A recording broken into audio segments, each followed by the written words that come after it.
Ito ang GMA Regional TV News.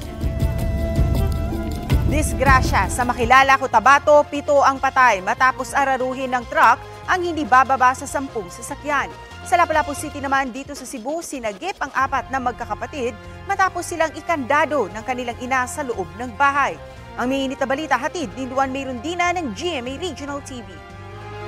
Bila mo kabuok dira day. Upat? Upat?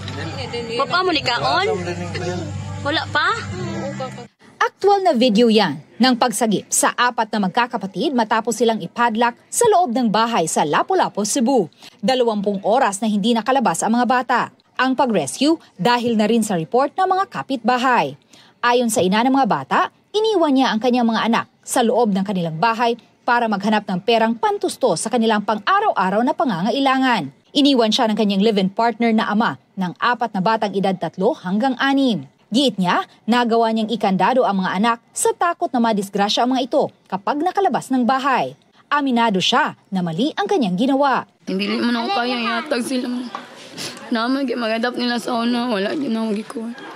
Dagdag ng ina ng mga bata, nag-iwan siya ng pagkain at tubig para sa mga anak bago siya umalis. Kinausap siya ng mga tauhan ng Women and Children Protection Desk at pinaalalahanan sa panganib sa pag-iwan at pagpadlak sa mga bata na halos 24 oras. Ilang mga barangay officials at concerned citizens ang nagpadala ng mga pagkain, vitamins at grocery items para sa mag-iina. Kasalukuyang nasa pangangalaga ng CSWD ang mga bata habang ina-assess pa nila ang parenting capability ng ina. Inararo ng isang 10-wheeler ang mga sasakyan at isang bahay sa Purok Rambutan, Makilala, Cotabato. Sa inisyal na investigasyon ng Makilala Incident Management Team, base sa pahayag ng pahinante, binabaybay ng truck na may kargang mahigit sa 400 bags ng fertilizer ang pababang bahagi ng highway nang bigla na lang umano itong nawalan ng preno. Nawalan na ng control ang driver at dumiretso na pababa. Unang nasagi ng truck ang isang tricycle. Gasgas sa kaliwang kamay ang tinamo ng tricycle driver. Bumangga din ang truck sa isang multicab at motorsiklo na minamaneho ng isang ama, sakay ang kanyang asawa at ang kindergarten na anak. Hanggang sa bumangga na rin ito sa isang bahay sa highway kung saan tinamaan ang nakatirang PWD. May 8 pang ibang sasakyan ang sinalpok ng truck. Nasawi sa aksidente ang 7 magkakamag-anak. Habang patuloy na nagpapagamot sa hospital, ang iba pang nagtamo ng sugat. Patuloy ang investigasyon ng mga otoridad. Luan Mayrundina ng GMA Regional TV, nagbabalita para sa GMA Integrated News. Update po tayo sa nangyaring aksidente kagabi sa Katipunan Flyover. Kausapin po natin si Quezon City Police District Traffic Sector 3 Commander Police Captain Napoleon Cabigon. Magandang umaga at welcome po sa Balitang Hali. Sir? Magandang umaga po. Apo. Kamusta po ang lagay ng mga nasangkot na pasahero at motorista sa nangyaring aksidente sa Katipunan Flyover kagabi? Sa kasalukuyan po, ang mga biktima po, yung 30 biktima nasa ospital pa po. Ano ho ang lagay nila? Yung iba critical, yung iba minor lang po. Okay, at meron pong 4 na namatay, hindi ho ba? 4 po ang namatay. Ilan po ang critical?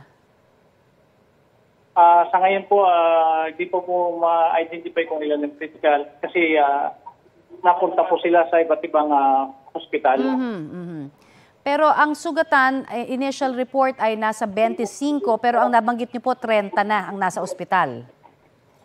Opo, sa ngayon po, yun po yung kasalukuyang bilang mga nasugatan. Base po sa inyong investigasyon, ano talaga ang naging dahilan ng nangyaring karambola? Sinasabi ho ay nawalan ng preno yung truck Tama po, base po sa initial investigation natin, nawalan po ng preno ang nasabing truck, kaya po nagkaroon ng karambola. Opo, nahuli na rin daw yung driver na unang tumakas dito po sa aksidente?